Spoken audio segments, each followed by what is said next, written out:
Welcome to the Aquarius Podcast. I'm your host, Randy Reed.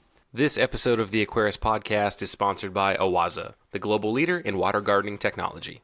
OASE is a relatively new entrant into the indoor aquatic space, and they're doing all us hobbyists a favor by stepping into an already competitive market and raising the bar with excellent products that have innovative features. One of the coolest features to the OASE line of power filters is seamless built-in heater integration. So if you've been looking for a way to step up your aquarium filtration and hide your heater without going the sump route, then I highly recommend you check out OASE's Biomaster canister filters and BioPlus internal filters. That's Biomaster canister filters and BioPlus internal filters. Learn more by checking out OASE-livingwater.com. That's OASE-livingwater.com. I will also have this link in the show notes for quick access. Now, on to the interview. We are recording. Let's see, I think that'll be all right. Welcome to episode 50 of the Aquarius Podcast.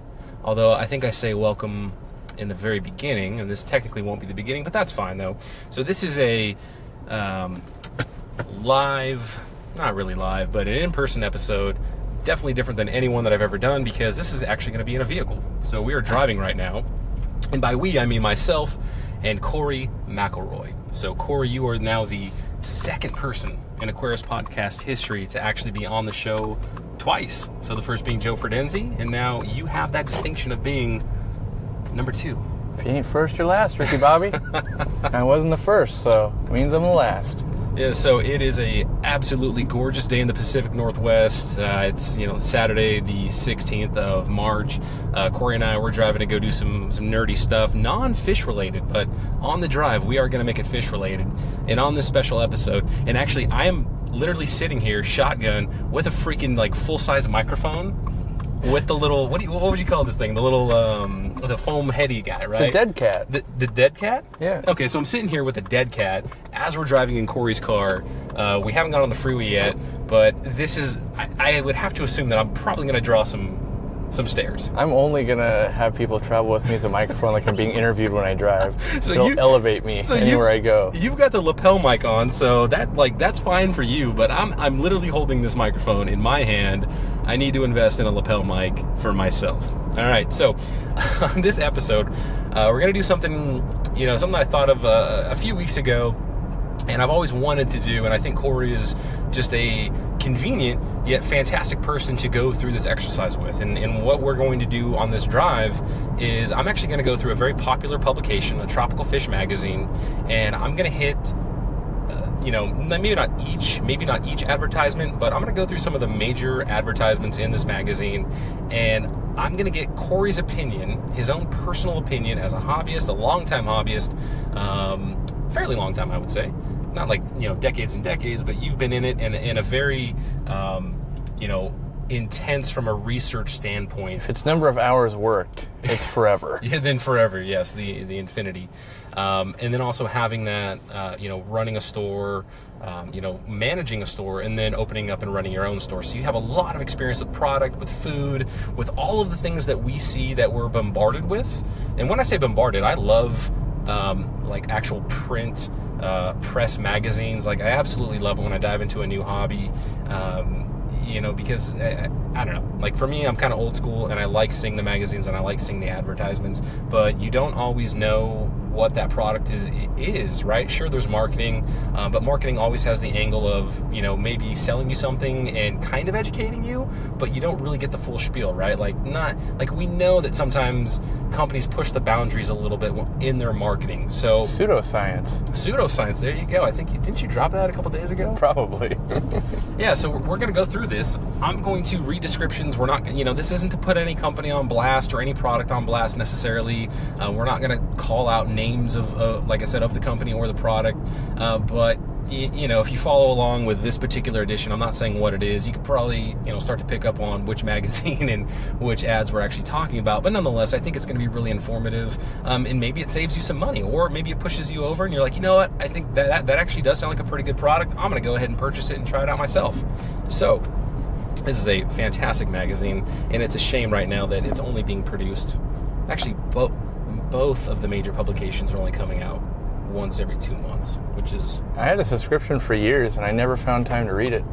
in my mind, I was always going to read it on the plane, and I would carry them to and from where I needed to go, and I had so much work to get done while I was on a plane, I never got to read them, so I just gave them all to employees. So I don't have time for print. You haven't given me one yet. But I do have. Because I got rid of my subscription. But I do have my own subscription though, so that's all right. All right, so let's go ahead and open up page 1. And the other side note, folks, is that Randy does get mildly carsick when he does read. So I'm going to try to read as little as possible. And the very first thing when we open up, we see. So it's a food advertisement, 100% natural, fresh ingredients. I see corn, I see garlic, I see some shrimp, and prebiotics and probiotics and no chemical additives. And before I let Cory jump in, episode 49, Dr. Ashley Emanuel, she was very suspect on pre and probiotics. Her thoughts were, we just don't know enough yet about the gut biome, so to put these, pre and probiotics into fish food, she wasn't necessarily for it. So, Cory, what is your opinion on that? Well, so the marketing trend that I hate is advertising that things are natural and we're not using chemicals and all that kind of stuff, because I don't believe that inherently they're bad other than fear-mongering. So there's that.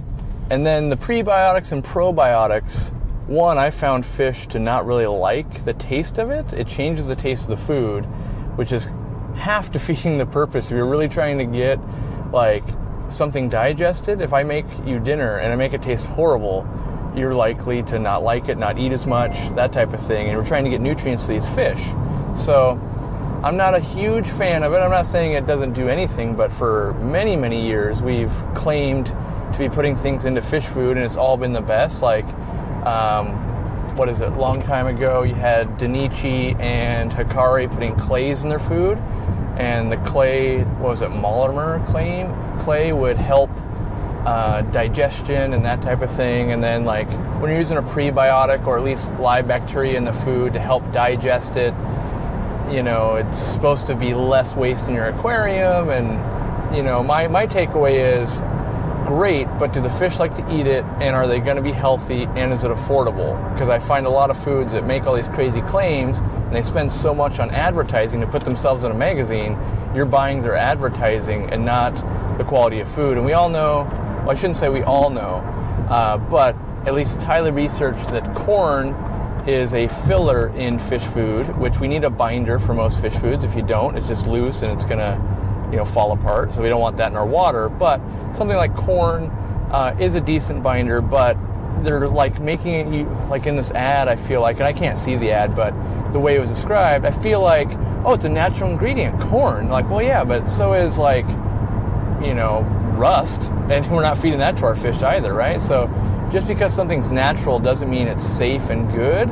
And I feel like that is a very big thing in the pet industry, whether it's dogs and cats, whether it's medicines for fish, like that's all the rage, right? Like we'll cure it herbally and that'll be better somehow.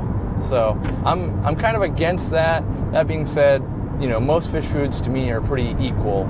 So yeah, no, good stuff. All right, so next we're going to jump from food and we're going to do some substrate-y. So you're going to have to come in and walk me through this here. Okay. Activated carbon plus nano. Oh, no. So this the packaging is a little tough for me to read, other than it having beautiful aquascaping on it. Premium activated carbon plus high-grade ion exchange resins. Okay. Holy aquarist. What in the world? So probably with... Superior filtration for fresh and planted aquariums, all-in-one filter media in pre-measured packets. What in the world is that? And is that going to give me, apparently, this beautiful, amazing aquascape?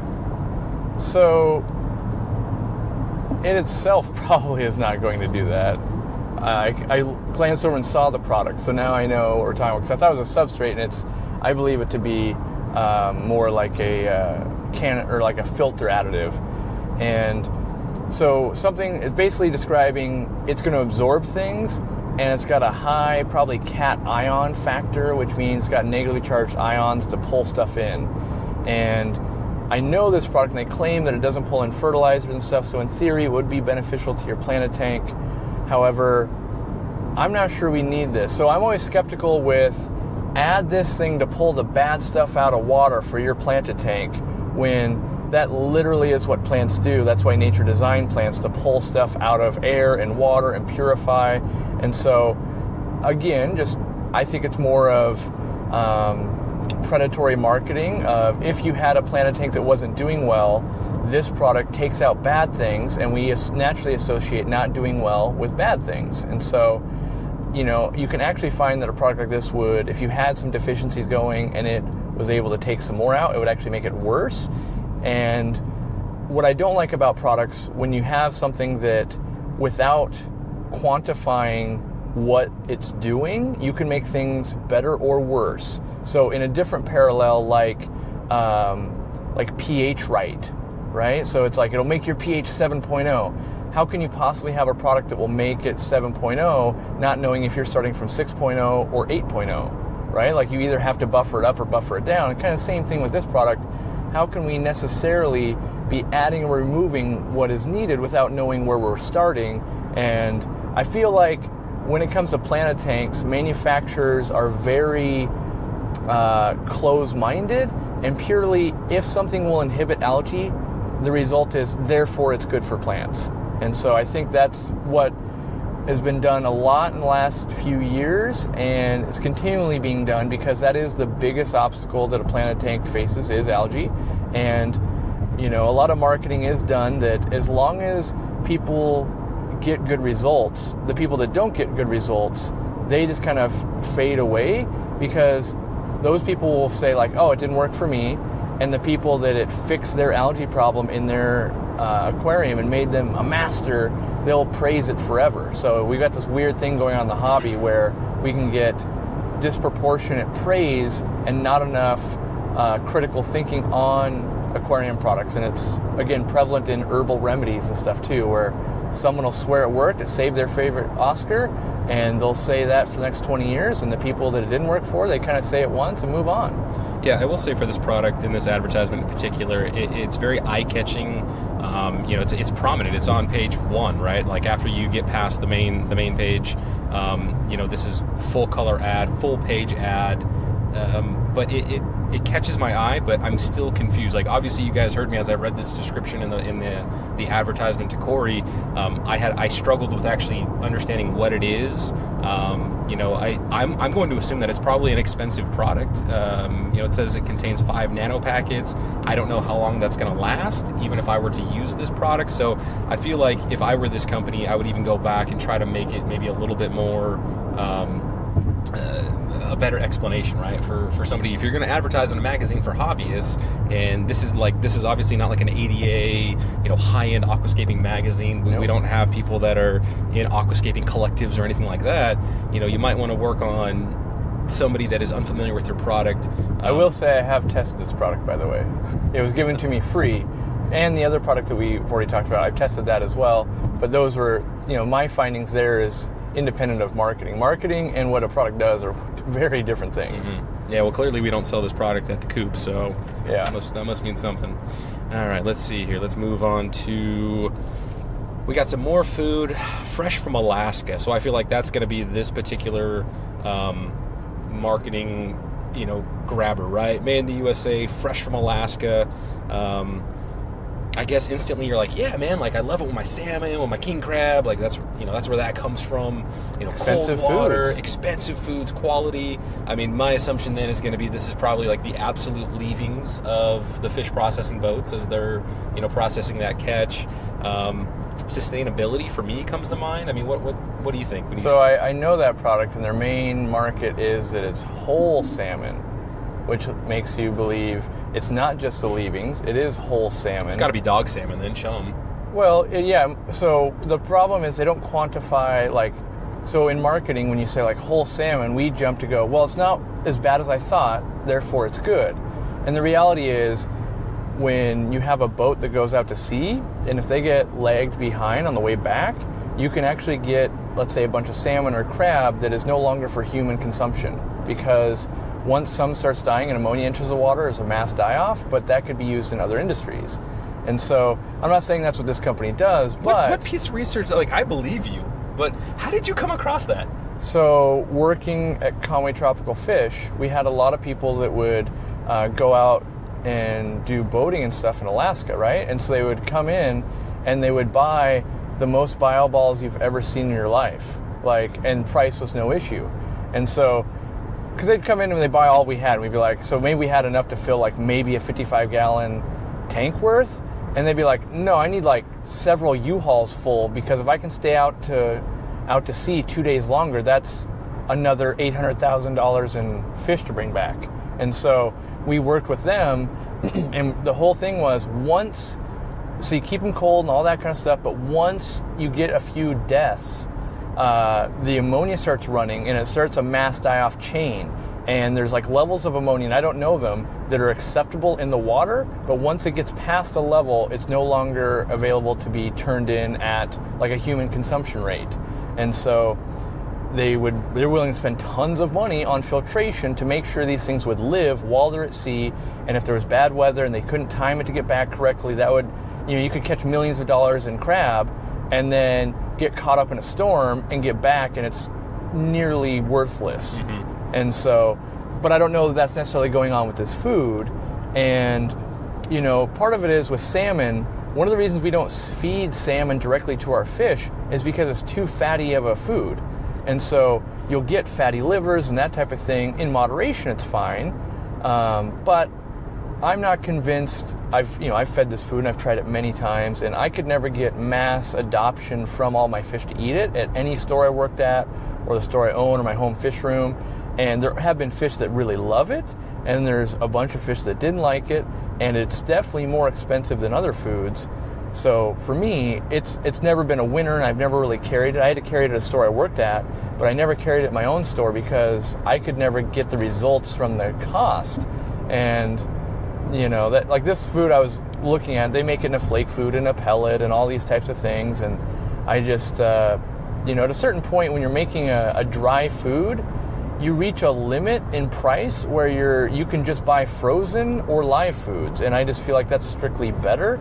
So that's where my logic goes. And so, fish won't eat it, and it's expensive, and it's claiming some good things, which I'm not saying it doesn't claim good things, but if my fish don't eat it doesn't do me any good. Yeah, no, I mean that's going to be like the ultimate success factor right there. And I will point out one thing in marketing. Typically the stuff you see in magazines, the only time it really makes sense to really be advertising is when a product is new, or if a product is bad and not selling. Like, especially in a hobby like ours, word of mouth is king. That's where things sell. And so when you get a food that's selling really well, it naturally just sells more of itself. If it's not selling well, you have to find a new wave of customers. And maybe you did a radical change, and maybe this food is now palatable by the fish. That would be worth marketing, getting people back on the train. But once it's being consumed, it will continue to be consumed. If it's not being consumed, it'll continue to keep dwindling. Gotcha. All right, so let's move off of food and let's go to LED light. I actually just plugged my headset in a little firmer, and now I can hear on both sides. All right. Very nice. All right, the ultimate LED light and sound experience. You don't even need to look over and see which ad this is. Yes. What are you? And I think we've talked a little bit about this before, just in private, but the sound experience in an LED light. So I think you're more critical than I am. I think there are some applications for it. Not that I would need it, but for instance, in a previous career where I was a maintenance person, preschools and other schools and things like that, if you had like a recess time, a reading time, that kind of stuff, you kick on the light and you kick on the ambient effects there, and it's supposed to have different calming effects and that kind of stuff, and I could maybe believe that. That being said, for a mass marketing, I feel like whatever money was spent on the sound portion should have been spent towards the light portion, and I'm not sure this is an innovation we needed. Like, that's one of those things of like, I still feel like we can work on making lights waterproof, make them cheaper, make them a little bit stronger for the price point and all that. When we start adding these other things, they're kind of gimmicky. And I think this is a complete miss, in my opinion. I think this is something that somebody that's not a hobbyist, thought up of in a new product session and said, we need to go into this space because nobody's done it before. Maybe somebody has done it before, but they just said, we need to do this. and I think it's just completely a swing and a miss. Like, and I think this, the subsection of LED light use case where it's like, that kind of makes sense at preschool. Maybe it's a little bit more soothing at nap time, something of that effect. But I just think that's an absolute sliver. The problem is your edge iPhone case. does that too. Like, let me just hit beach sounds. It doesn't add a layer of actual usability, I don't think. All right, let's turn the page here. Okay, so we do have. I don't know how we can address this one. There's nothing really. Experience the next generation of LED technology. So again, another light offering from a company, and they do show that their light is operated by an app. So the marketing there that I see is just. I think it's a bad marketing ploy when you show marine lights and freshwater lights and you're trying to do all the things. It's hard to pull everyone in. And I don't think the next generation, like, as a marketing person myself, I do a lot of marketing. I think that's the wrong message because you lead me to believe that, yes, this is the next generation and we're going to bring out a next generation. Like, you should market it as like, this is the one, you won't need to buy more after this. And so I think their message is wrong. I've used that light. It's decent for sure. And, I think they could have marketed it better, and they're focusing on the light. Maybe you focus on the app. Maybe you focus on, some of the other things. I think lighting technology is relatively equal. Focus on, is it waterproof or not? Focus on how hot does it get? No one's talking about how hot these lights get. The LEDs are getting very hot. Focus on usability studies and longevity. Have you guys actually tested it for 2 years, or is this just a version that just came out and you don't know if all the parts you put together actually break down in 6 months? Like, I would be quoting how many were sold, how many are still in service, what was our breakage rate, all these types of things to build confidence in the consumer. Yeah, I would really want to hone on the piece where it's marine, it's their lesser expensive light, and then it's going to be the freshwater version. And I really want to see more segregation of marine and freshwater in the hobby. You may not disagree with me, but just because we're keeping things in glass boxes, I don't think that means that we always need to have fresh and salt water together, which is why I'm fairly critical of one of the other publications that actually, and I almost didn't renew my subscription to it, but I did just because it's a tropical fish magazine and I'm a nerd. But it's half freshwater, maybe like 60-40 freshwater marine. But those marine pages are dead to me.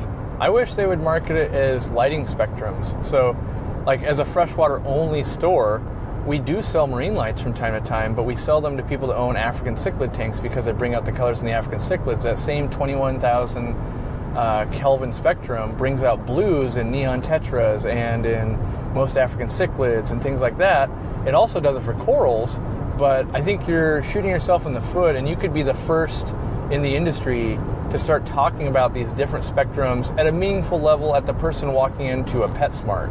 Like, not on the forums, not in critical videos and things like that, understanding wavelength spectrums, PAR, but to get down to the level of, like, this light helps blue things look good. Like, that used to be back when we had T8s.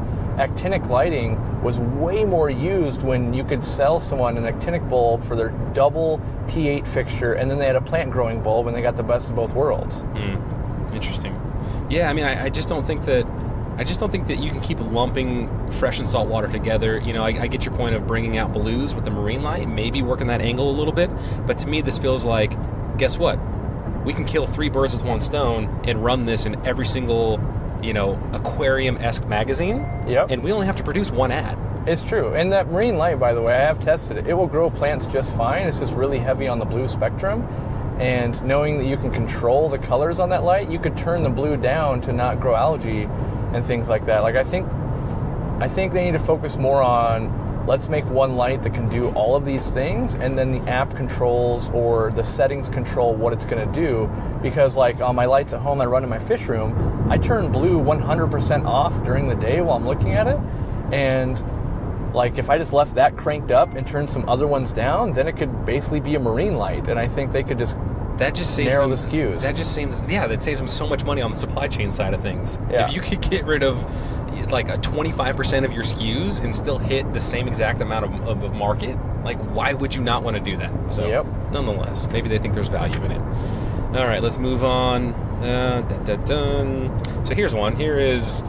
So we're going to advertise. It's another food. It's kind of a specialty food. It's, not like your standard flake.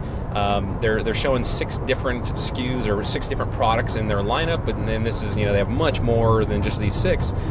3 of them are actually aquatic on the top, and then 3 below are going to be reptile. Mm-hmm. And this again feels like we're killing 2-3 birds with one stone. Let's make one advertisement that's going to hit multiple customer touch points, even though half of this is dead to me. Well, I think the marketing message here is wrong, because I'm a guy that studies a lot of marketing, and so I know that if you own fish, there's a chance you own some reptiles. But if you own reptiles, the chance you own fish is actually very high. So by the time you own a fish, by the way, you have an 82% chance to own a dog or a cat. That's just normal, what they've been able to study. And so I feel like putting the reptile version in a fish magazine is not good advertising dollars, where putting in some of the fish in a reptile magazine makes some sense, because it goes backwards the other way better.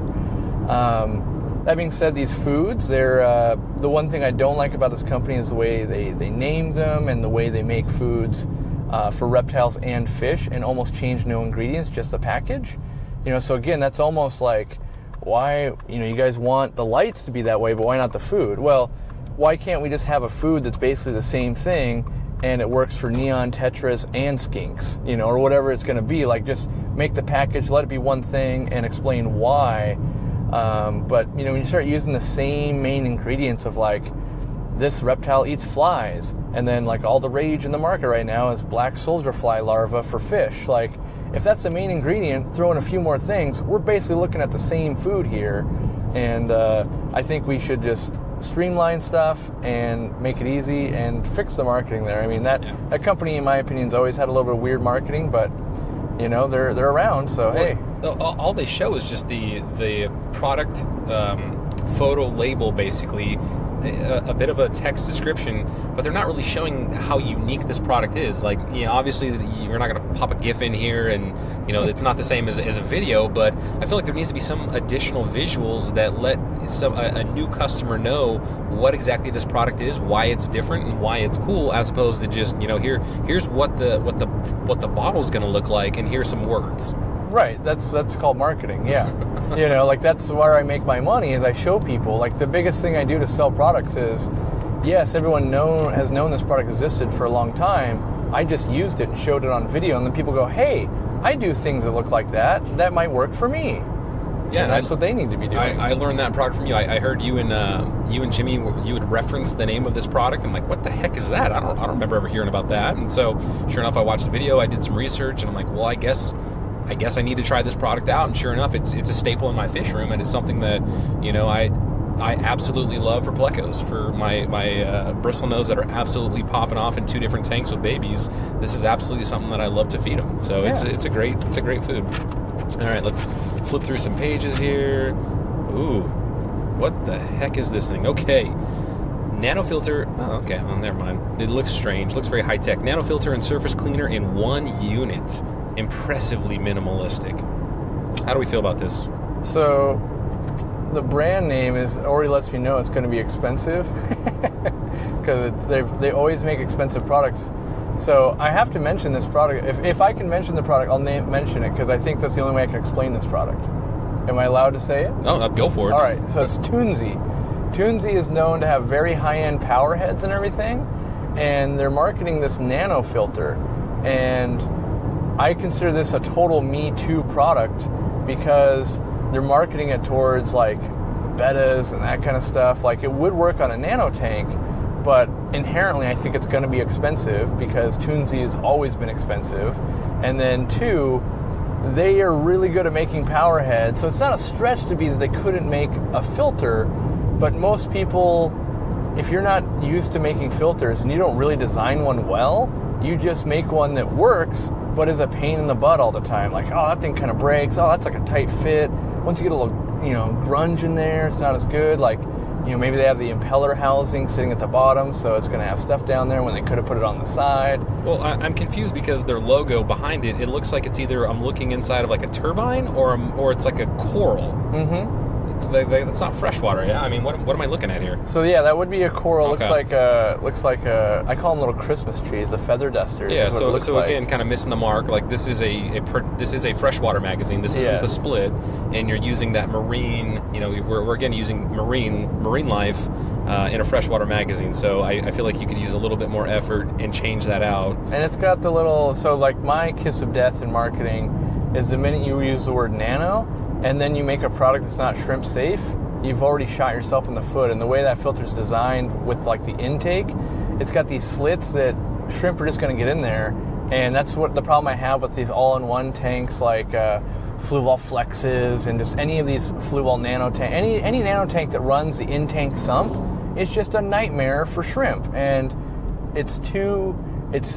if you're not considering shrimp when you're in the nano market, you're not doing your job. And then this thing, what is it? It's magnet attached, so it's got a magnet on the so unit itself. They are known for having very good, strong Neo Earth magnets, which that's part of their cost. So Robert, my store manager, was asking me the other day, like, why aren't more things with these strong magnets? And I'm like, well, they're rare Earth magnets, and they're just straight up expensive. So you take a product that's good, and then you put, let's say, 3 little magnets on it, and pretty soon it's like a third more expensive, and all you did was add magnets instead of suction cups. And in America, we want cheaper. That is a true statement. All right, let's see here. Ooh.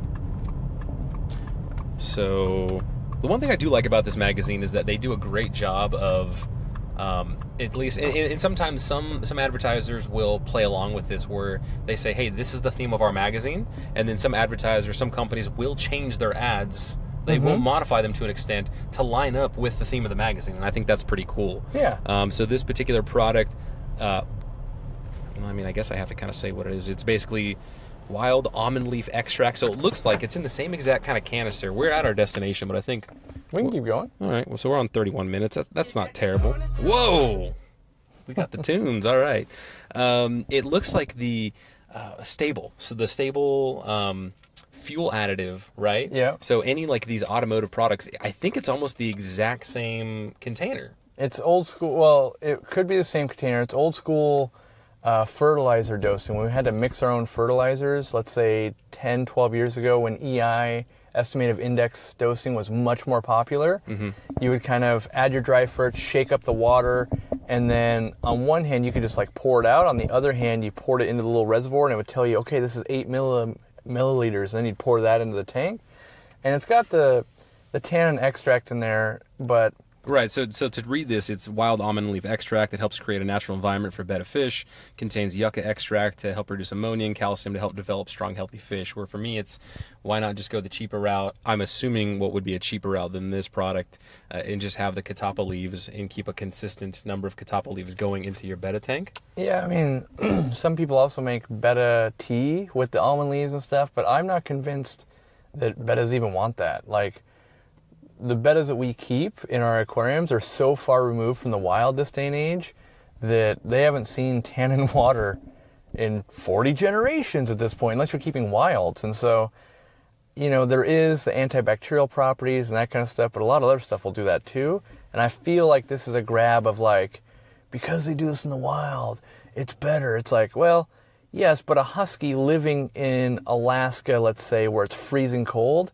that's not better for the dog. It just can handle it. Kind of same thing. Like, it'd rather just be in my house. And I feel like the same thing with this is it would rather just be in a clean aquarium, being fed, ample decor. Like, the biggest thing that makes a difference for this fish is not the brown water. It's how strong you have the light. They just want less lighting is what they really want, so they can be the ambush predator. And by putting in those tannins, the byproduct is lesser light, and you get a more active betta.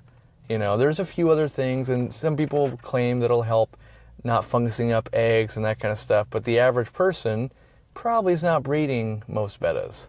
So I think maybe we'll do 2 products, and there's a third that I for sure want to get to. Okay. So this is. Have you ever tried this one? We're stopped now, folks. Don't worry. Cory can the one avert on the his bottom? eyes. Yeah, this thing right here. I've touched them. Sliced rocks. So it's like it's sliced rocks that you can put together and, you know, kind of stacked various configurations and really get those, you know, very exotic arches and all those other elements, I guess. So the big claim to this product, I don't know if specifically, but in the industry right now for saltwater live rock, if you will. Porous natural limestone. Yeah, so a lot of times they're actually recreating this. And so there's a big move in the saltwater movement to not be taking stuff out of the wild, including live rock. One, you can get contaminants, you can get, you know, your bristleworms and your aptasia and all that kind of stuff going on that you don't want in your aquarium. But we also don't want to pull from the reefs, like it's destructive. And so much so that a lot of times with this type of rock, when you buy it, X amount of the proceeds will go towards restoring.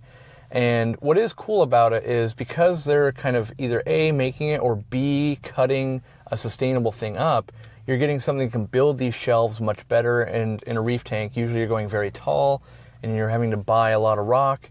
And so I think it's a decent product. If I was ever going to do it, I would strongly consider a saltwater tank. I would consider doing it because I don't think you lose that much. I've always been a guy when I run saltwater though to buy a bunch of base rock is what you would call it, which is not live, and then you'd get a little bit of live rock and seed it, and then everything would become live over time, and you just end up saving a bunch of money and you have much less risk, and you can kind of get that one or two pieces from a really confirmed source. You know, sometimes that can be a store, but sometimes they're just bringing in, you know, boxes and boxes of Fiji rock and who knows what's in there, even though they claim it's clean.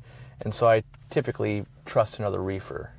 Yeah, I mean, so far, I don't think there's anything offensive about this marketing. It seems like it's a pretty simple product. They're making a very simple claim. They're showing you what it is. They're only doing a half page. Yeah, I mean, it brings it to your attention of what it is. And, you know, I don't know if I would buy it off that ad because there's a bunch of companies doing it, but I think it, you know, it doesn't belong in the freshwater magazine, but hey, maybe they bought for the year. All right, let's see here. So bio fish food. I think that's the first product I actually don't know.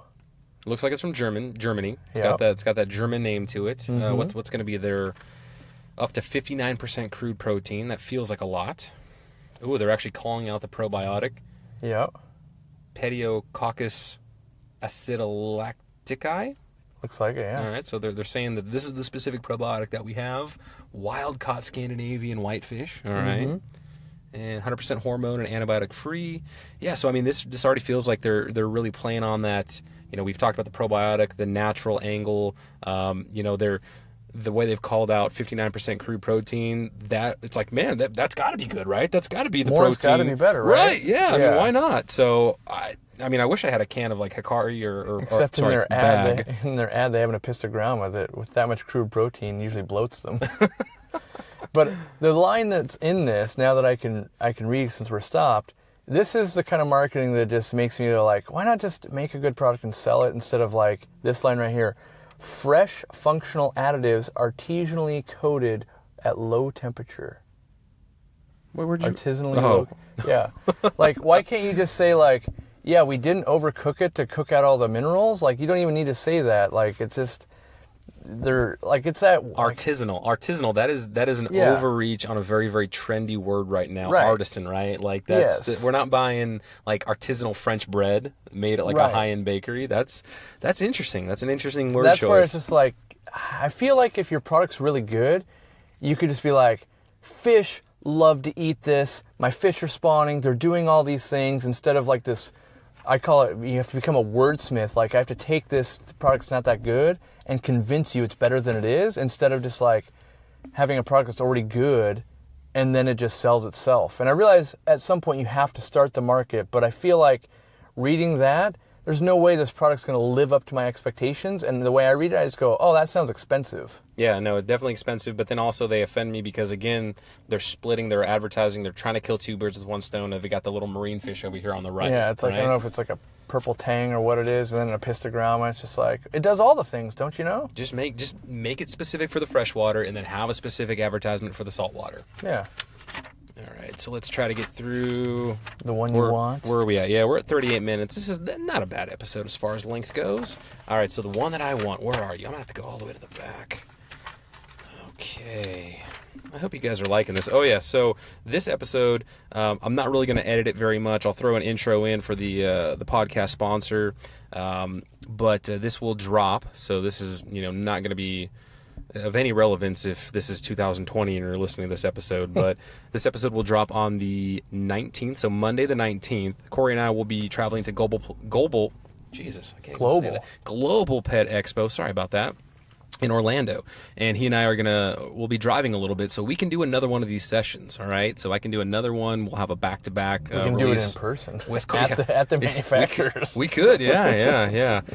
So I could drop another episode with Cory, but I typically like to, I've only had 2 people, Cory included, as a repeat guest, and so for you, the audience, I don't want to just, have Cory on again just out of sheer convenience. Like, if you guys have enjoyed this and you want us to do another episode together and have it be back-to-back, wherever you listen to this, be it Podbean, YouTube, or wherever you follow the Aquarius podcast, Facebook or Instagram, leave comments and say, yes, Randy, please bust out the recorder, look like a crazy person holding a microphone in the car while you drive. I want to hear more of you guys talking about another topic. So this is very, very time sensitive. So if you can do this on Monday, what did I say that was going to be, the 18th?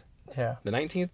Drop your comments as soon as you listen to this and let me know that you want to hear another episode with Cory McElroy. Because a couple days later, it'll be too late. Like, I'm back to my full-time work. You know what the product is. I'm sure it's in here. It's the Diatom thing.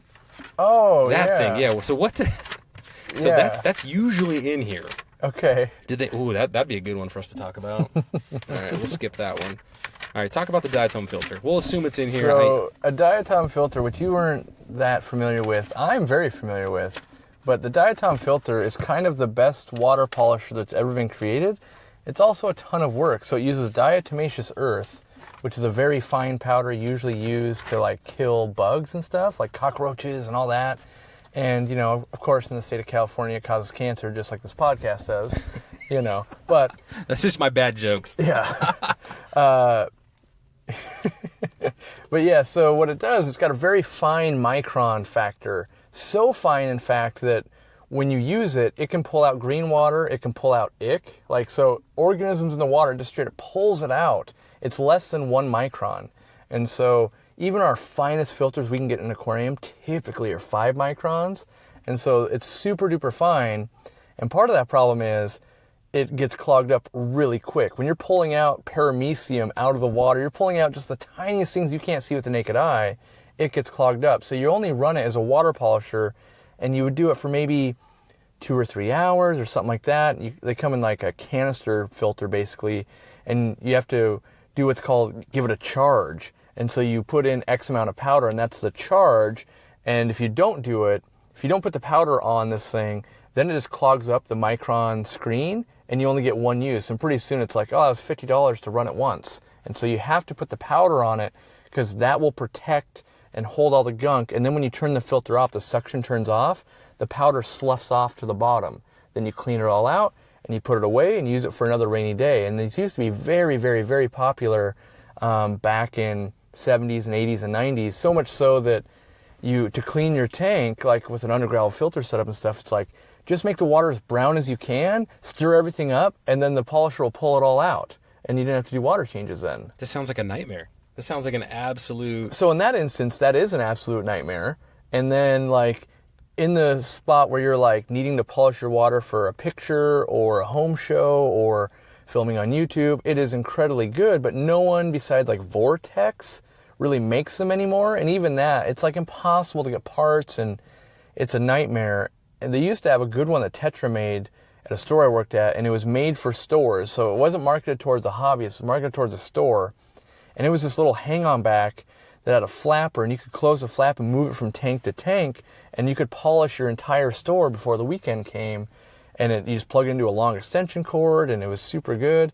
And then you can't get parts for it. So like the old owner had like 2 of these the micron bags, and it would start to get a rip, and he would sew it back together. and like we would actually rent it out, and then we stopped doing it because we were so afraid it was going to get broken. But he'd rent it out for like $20, and the great thing was people could take it home. They had green water. An hour later, they had no more green water. Wow! It was that quick and that good. And it was one of the ways, like, think about this just from a hobbyist standpoint. Let's say your favorite fish has ick. you put meds in the water. There's not really anything else you can do once the meds are there. Like, oh, UV sterilizer, that breaks down the meds. Like, okay, well, what could I do? You could use a diatomaceous earth filter, and any free-floating ick would get sucked up by it. So it would be in conjunction with the meds. The meds are killing it because you can only attack ick in a free-floating state when it hatches. But then you've got another filter that's physically removing it from the water, which is going to lessen the amount that actually reinfect the fish and make your total overall time go down. Now, if you ran a filter like that all the time, like very often, there'd be a lot less left in your water, which meant you could get longer. So if you ran it and it clogged up in an hour, and then you cleaned it and you ran it again, it clogged up in 6 hours, and you did it again, you might be able to run it like a whole day without doing that. And you could get yourself through some pretty crazy bad situations with ick and costia and some other kind of parasites and stuff. But it never was popular because it's a lot of work. And so it's kind of an advanced thing. I wonder why it was never popular. Yeah. This sounds like a nightmare. I mean, it almost sounds like if they could have made it just run in line with a canister filter, like a UV, like a UV sterilizer. The problem is you had to take it apart and clean it all the time. Wow, yeah. And they'd sell the powder, and if you bought right now probably if you buy Vortex diatomaceous earth powder, you probably get a pound and it's like $30. Meanwhile, if you go down to the local feed store, you can get like a 50-pound bag for $20. That's exactly what I was going to say. Having chickens, one of the things you can do to help prevent mites, and thankfully our chickens have never had this, and maybe it's because we've used it, but you take a 1 part ash from your fireplace, a little bit of diatomaceous earth, and maybe a couple other things, mix that together and put it in their bedding, and that helps to prevent like the chicken lice or chicken body lice or something like that. And so when I had told you, or when I had asked you about the product, the Diatom filter, never did I connect Diatom with diatomaceous. Right. And I'm like, what? Are you kidding me? They don't want you to make that. They don't want you to make that leap in logic because they don't make that much money making the filter. They make it on selling a powder that, like, oh, we get $30 a pound and we can buy it wholesale for $3 per 50 pounds. What's the cost of these filters roughly? They weren't astronomical. It'd be like $60. You see them show up at auctions, at clubs, and that kind of stuff, and a lot of people won't know what they are, and they'll be missing, like, let's say the intake and return tube, but they're just you'll buy one day for like $11 at an auction. You'll use it twice and go, it's just kind of really a pain in the butt. That's the problem. And now that filters have gotten so good and we have decent filter socks and different micron cartridges and that kind of stuff, it's the latest one that was made, and it's now been discontinued unfortunately, was the Marineland Hot Magnum filter. So hot was for hang on tank. They had the canister filter also, but it had the micron sleeve, and then you could add the diatomaceous earth to it to run it just like that. But no one ever used the diatomaceous earth. They just kept rebuying the cartridges. Like, people totally missed the whole point of it. Good time. So if anybody out there, if you've ever used a Diatom filter, I would be interested to hear your experiences with it. Drop it in a comment wherever you listen to this podcast, or if you've never heard of it or you've always been curious, drop that in the comments as well. So, and I do have my idea to bring this back, by the way. Uh-oh. So everyone that wants to make the next best canister filter... Stop it, because we're going to do this. No. I'm going to do it. No, because we'll never Cory, do this. And this is the thing. So coming on with the Aquarium Co-op, like, I'm not trying to be like super secret spy, but I like to keep things in the back pocket. Like, we're working on stuff, right, of things that we want to bring to aquariumcoop.com and the retail store. And Cory's just like this open book of everything. And I'm like, man. Because if someone does it, then I don't have to do it. But I feel there's so many things to do, I can't do them all. What if they do it suboptimal, though? Well, then I'm going to call them out on it. All right. And then I get to do it better. Here we go. Cory's going to let something out of the bag. So it already exists, at least in the Fluval G7 filter, which is like a $700 canister filter that no one uses because it's tiny. I was going to say, if you use that filter, if you use the G series, drop a comment. Yeah. But it has the micron filter built in, and they want you to use it 24/7 all the time. What I think what the market would bear right now is, imagine you've got a canister filter, you've been running it for a month or two, and you're like, dang, I need to service that thing. If you could then, just like the G7, unclick it, pull it out, put in the cartridge filter with diatomaceous earth, and then run it for 6 hours and clean it after lunch, so you crazy polish your water, and then you were going to service your canister anyway. So then, now you're servicing it once a month, and that day when you're going to service it, you put it in there, so it's not really extra work anymore, but you have to make it be a quick release, pull it up, dump the powder in, push it back down. It's going to do its thing for a couple hours, and then you do it. You mean you don't want it to have 17 different bulkhead latches that all have to come off in an exact sequence, and when you retighten it, you have to do the star pattern to make sure the torque is right? Because at that point, you've then cleaned it twice. It has to be in the let's add it, or even if the other way you could do it is make it be like a kind of a bolt-on addition to the outflow of a canister. Like if you could just screw it on, like a little extra, because they make the pre-filter filters for canister filters now where it's got all this sponge and that kind of stuff. If you could make it somewhere where it's not like intrusive, you could like, oh, I just use it and it comes right back off. That's the key. The key is I did it and 2 hours later you clean it and it's not an extra clean. It's like I was already going to do it. That's how you sell that thing. Could you potentially make that in sponge form? So let's say show sponsor I don't OASE think you can. With their Biomaster line, right? The Biomaster canister filters, you can actually pull that pre-filtered unit out, and they have those sponges there. Yep. If they were able to utilize that existing design and somehow work that feature in, that'd be interesting. I don't know if you can do it. So you could definitely do it with that filter if you built the right micron like sleeve for it. And when I thought you were saying sponge originally, I was thinking a sponge filter, the pattern's too random, so it would let the powder come off the sponge. But in a canister, in a canister, then it would keep it sucked to it. But you have to have something that's a finer micron than the diatomaceous earth. And the diatomaceous earth, I don't remember off the top of my head, but it might only be like 10 microns. And it itself, the pores on it, is what filters down so light. So you'd have to have a really fine micron thing. And then, obviously, lots of warnings in the book of like, don't put diatomaceous earth in here and then walk away for 2 days because it's going to reduce that flow as it polishes everything up that last time. Maybe. It needs to almost have like an auto shut off, or if it's got Wi-Fi technology, which some of the canister filters do now, it would let you know like time to unplug this thing or time to service, whatever it was going to be, or set a timer. Like it could be done though. That's the thing, is that technology could come back, and I do think especially the people in the aquascaping scene and that kind of stuff would really utilize it. But is that a feature that makes enough sense? That I don't know. And if you have had ick, though, that's the thing. It's like, oh, my fish are sick. Like, you could do it. Like, you'd already own it. That's the thing. It's like a value added. Instead of making a light play music, let's make it have a diatomaceous earth type of thing, you know? Very nice. And with that, folks, Cory and I, we are sitting in front of a grocery store. We're going to go get some provisions for a nerdy night of board games. So I hope you enjoyed this. Again, drop comments if you want me to do this with Cory while we're driving somewhere in Orlando or we're at a manufacturer, wherever we're going. Let me know, all right? And if I get enough people saying, heck yeah, do that, we'll make it happen. Until then, I don't know. I don't have a sound off like this. Well, I can do my own thing. Buy all my stuff. AquariumCoop.com. That's right. For all your crazy needs. All right, everybody. Till next time.